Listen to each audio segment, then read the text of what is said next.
Saint Francis Xavier పండుగ జూబ్లీహిల్స్ నియోజకవర్గం బోరబండలోని క్రైస్తవ అనుచరులకు అత్యంత ముఖ్యమైనదని దశాబ్ది కన్వీనర్ ఫాదర్ అన్నారు.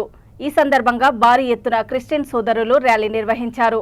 ఈ సందర్భంగా వారు మాట్లాడుతూ 1552 సంవత్సరంలో మరణించిన సాధువు శరీరము, అతని అవశేషాలు ఇప్పటికీ చర్చిలో భద్రపరచబడ్డాయని తెలిపారు.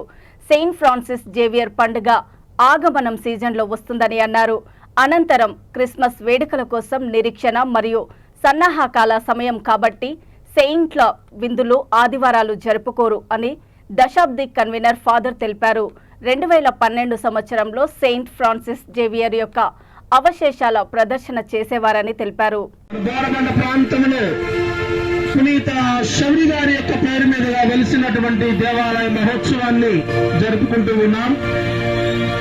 అక్కడ ఉన్నటువంటి కథోలిక సంఘము తరపున ఈ బోరబండ ప్రాంతంలో ఉన్నటువంటి ప్రతి వారికి కూడా పండుగ శుభాకాంక్షలు తెలియజేస్తున్నాను. ఒకసారి గట్టిగా చప్పలు కొడుతూ అందరికీ దేవుని ఆశీస్సులు మీ అందరికీ కూడా కలగాలని మనం చేస్తూ ఉన్నాం. 1506వ సంవత్సరంలో ఈ మహానుభావుడు స్పెయిన్ దేశంలో జన్మించి ఉన్నాడు.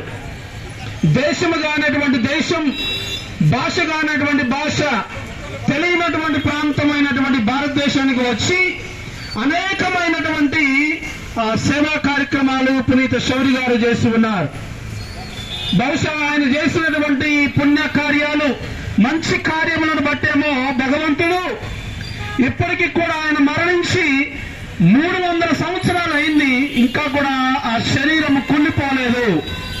ఆ శరీరం ఇంకా కూడా గోవా ప్రాంతంలో కుళ్ళిపోకుండా ఇప్పటి వరకు కూడా ఆ ప్రాంతంలో నిల్వ చేసి ఉన్నది. ఈ యొక్క గొప్ప సంఘటన చూడటానికి దాదాపుగా ఎంతో మంది ప్రజలు తండోపతండాలుగా గోవా ప్రాంతానికి వెళ్లి ఆ యొక్క మహత్తరమైనటువంటి సంఘటన చూస్తూ ఉన్నారు.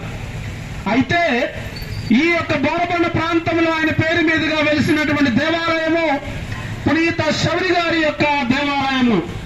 ఫ్రాన్సిస్ జేవియర్ బోరబండ అనేటువంటి విచారణ పేరు మీదుగా ఈ రోజున అక్కడ ఉన్నటువంటి కథోలిక సంఘము కలిసి సమిష్టిగా ఆ యొక్క పండుగను కొనియాడుతూ ఉన్నాం. ఈరోజు ఆయన యొక్క స్వరూపమును మనం బోరబండ ప్రాంత పురవీధులలో ఊరేగింపు ద్వారా, ప్రదక్షిణ ద్వారా జరుగుతుండగా ఈ ప్రాంతంలో ఉన్నటువంటి ప్రతి వారిని దేవుడు దీవించాలని మనసారా